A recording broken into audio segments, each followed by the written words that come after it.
Okay, so this is looking at doing a neckline armhole facing. So here is our garment, which has no collar and no sleeve. This is the finished result here that we're looking at from the outside.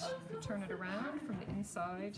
It looks like that. So there's a little facing piece that has been created to be sewn to the neckline and the armhole to finish the edges.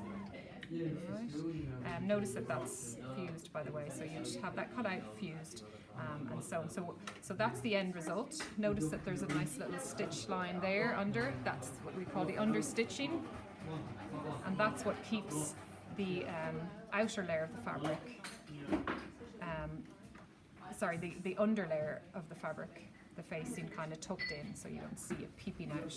Okay? It would be important in a finished garment that you would choose the same colour fabric there, use the same fabric, because it can still peep out a little bit anyway. Okay, so on this side we have one that hasn't been completed yet. So when you have a neckline armhole facing, can I get everyone just to quiet down a little bit? Thanks. So when you have a neckline armhole facing, the first thing you would do is just do the neckline. So you'd sew the neckline first. So that's been done already here. So sewn, and then on the inside you would snip it. Okay, the straight snips release tension. So the seam will not sit straight or nice like this unless you release the tension on it. Okay, so straight snips release the tension. Pressing makes the seam sit nicely, and then the understitch helps it sit under. Okay, so we've already done that first step. That would be simple enough for people to figure out. Put your right side to right side, sew it together, press it, and that. So what I'm going to show you is the complicated bit, which is the next step. You're at this stage and you need to sew this facing here, to the outer garment.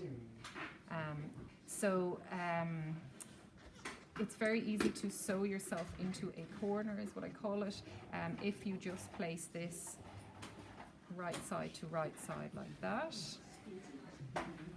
which might seem to be the right thing to do, because really, generally speaking, you put your fabrics right side to right side, you sew them, you turn them inside out.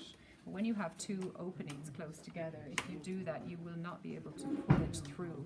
So this happens in this case. It also happens when you're lining trousers or shorts, which have the two legs and the waistline, and various other times. So they're the common places. So if I pin there and there, you'll be able to see that I won't be able to pull it back through.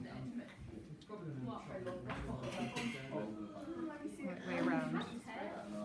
It goes into like this tunnel thing, and I can't get it through, right? So that's what's called sewing yourself into a corner. So to avoid that, we have to sew one side at a time. So we have to come from this, and what I do is I turn it in, come from the outside, turn it in together like that. So there, I know that that's the way it should be when it's finished. That's how I want it to look, yeah? So I know then I'm correct. Then I come from inside the garment, in between the facing and the outer garment, and I hold that with my hands just there. Okay, you can put a pin if you like. So then I turn it inside out, and then I know they're lined up correctly, right? It looks very different now on the inside. It's kind of twisty and messy looking. And what we're going to do is just sew one side, so like this side, say the front, and then we have to pull it through in this really awkward way, and then we sew the back. Okay, so we don't sew in one full circle, otherwise we can't. So what I'll do is, I want to keep that as a demo, so I'm going to just do it here is Trisha's, and I'm going to do the same thing. So very same thing, just done all the neck and everything, and we're going to place it like that. This is how I want it to look. So I'll come then from in here, so then I can complete this demonstration.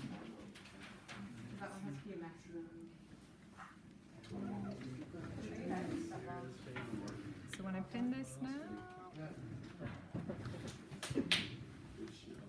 so see the way it looks weird?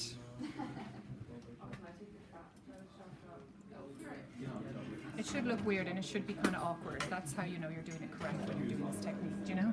If it went in too easy, you've done it wrong, you've put the two sides together, and you'll soon, you'll figure it out yourself, because when you go to turn it around, you'll be like, I can't turn this around.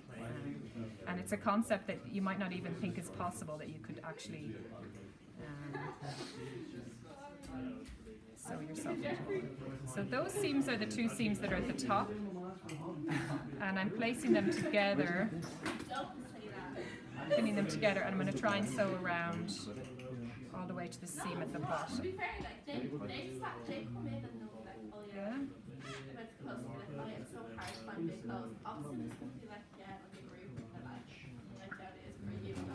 So do you see how awkward it looks? Basically what's happening is all the other fabric is in a kind of tunnel, and you have to deal with that, which is annoying.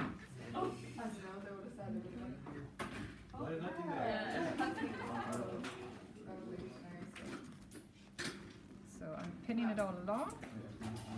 If we have all our notches in place, there'd be 2 notches lined up there. We have one anyway, which is a start. But the facing should have a notch too, and you'll know you're lined up. Yeah, I forgot to Okay, not to worry. So mainly the learning in this is what I've just done, is showing you the awkwardness of it and how to come from the and now I will stitch it for you so you can see. Can you see me okay still? Yeah. So I'm going to sew from here, so when you're stitching, you've got what you usually have, which is your main job when you're sewing, is to remove everything else around the bit that you're sewing and organize it so that it's not in the way of the machine, which is doing the sewing for you. So that's the main technique that you're learning all the time, yeah? Arranging all this, as well as keeping your eye on the 1.5, that line at the edge of the fabric is going there. So I just want to get that in there. Okay, a bit of a long stitch there. Okay, we do our back stitch, and so I'm just going to stitch along. So I've got one eye on this, keeping it on the edge here, and the other eye looking at what's in front.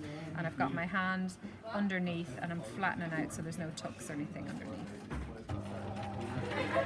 I'm also checking that there isn't some bit of like this bit stuff underneath either. So I'm always swiping with my finger underneath. Okay, remove the pins when you come close to them. And it's hard because it's a curve and you're trying to keep to that 1.5 the whole time. See, there's a big lumpy bumpy thing there. I'm having to put my finger underneath and clear it away. What I do is concentrate on just the bit that's in front. And it doesn't matter how wrinkled up everything is as long as I can sew the next little bit flat. Okay, then I can, it's better when the needle's down if you're going to start rearranging, otherwise you can pull the whole garment around it. So now I'm just pulling the next bit. I can feel a bump there, but I think I'll be able to avoid it. Okay, and I'm continuing around. Okay, now you can see this is actually going in there. We actually have to pull that out. What that will do is the other side will get sucked in, but I've finished sewing that bit, so it's fine. So I have to pull this bit out.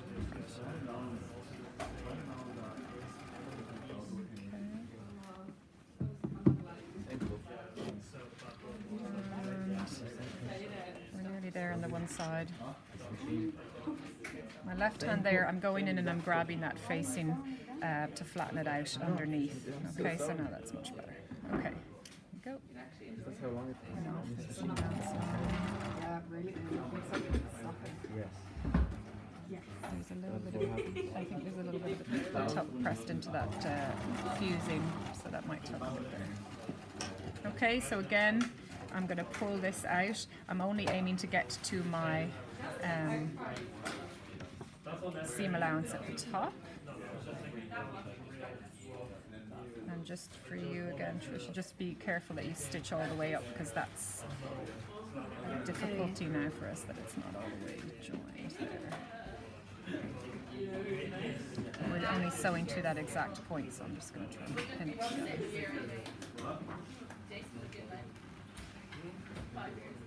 Okay, so just bear with me another minute here when they're ready.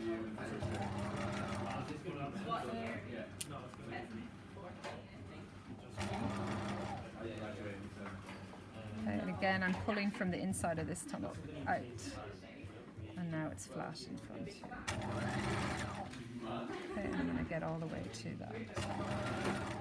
You can see your nice notch there. That will help us line up that that's where we should be stitching to. Okay. So, see how it looks like that, bunched up. And then I'll pull it back out, and you'll see that that does fold back in, right side out. I didn't have the problem like before. So now this side is sewn, and it looks very funny, doesn't it? Like it's all, that's what you call tension. The seam allowance is too small. The line along here is too, measurement wide, not long enough. So I need to do straight snips so that will open up and sit correctly. So if you just watch this, it's like magic. It looks terrible, and you think I've done something wrong, and then you just simply snip in here to release the tension.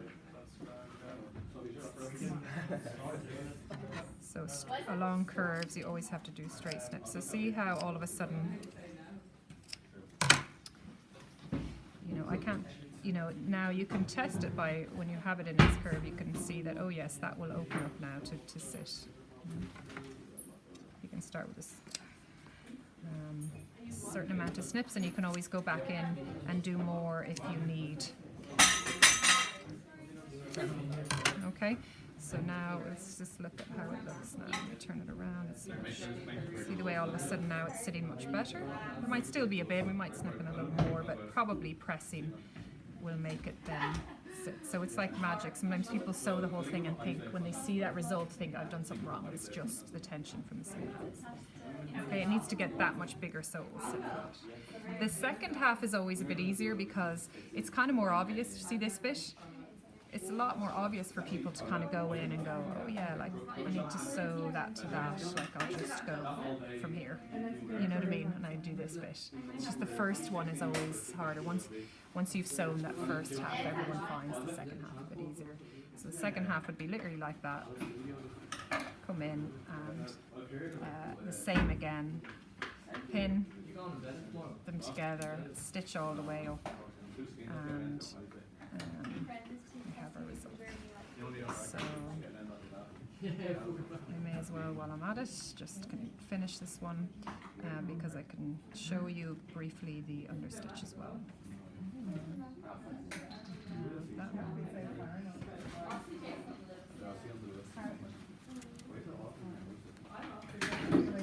Okay, so this one we'll just zip in. I'll just do this one kind of quickly so that you can just see the result. Okay.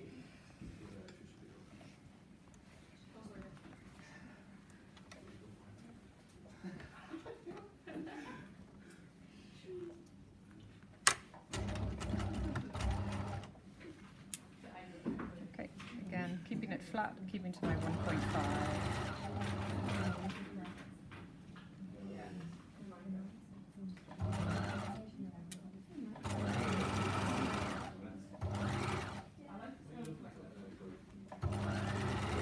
And one side will be more, the other side was more pulled into the, like the tunnel. That's the front. The front is kind of more curvy and a little bit trickier than.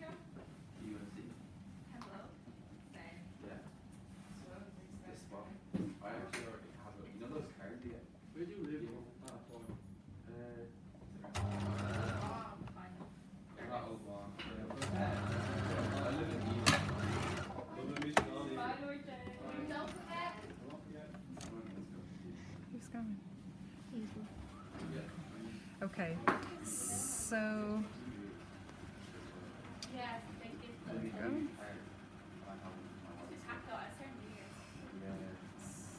So there you go. So that's the other side sewn, and quickly we snip it, and then you can see the full result. The last thing that we do is the under stitch. Okay, so I've done one whole side for you there, Trish, just to give you a example of it. Okay, so you can still see there's a little more tension there to be snipped in. Press it open, so those seams need to come in there. And this is where, you know, the tailor's ham or something might help you because it's kind of curved. It's hard to press on an open, on a flat board when we have these curves. All right, but that gives you the idea of the neckline armhole facing. Okay, we'll come back in and do the understitch. Oh, you've done it there. The understitch would be like this. You would be taking the, it's on the facing, and after you pressed, you would move all of your seam allowance over, and you would stitch on your facing, or it could be your lining, just along here. Okay, and you would take your hands and pull this seam allowance over to hold it in place. That's just a real brief introduction to the concept of it, but I can give a proper one later. Okay, so there you go, neckline on your facing. Thank you. Will I stop it? Yes.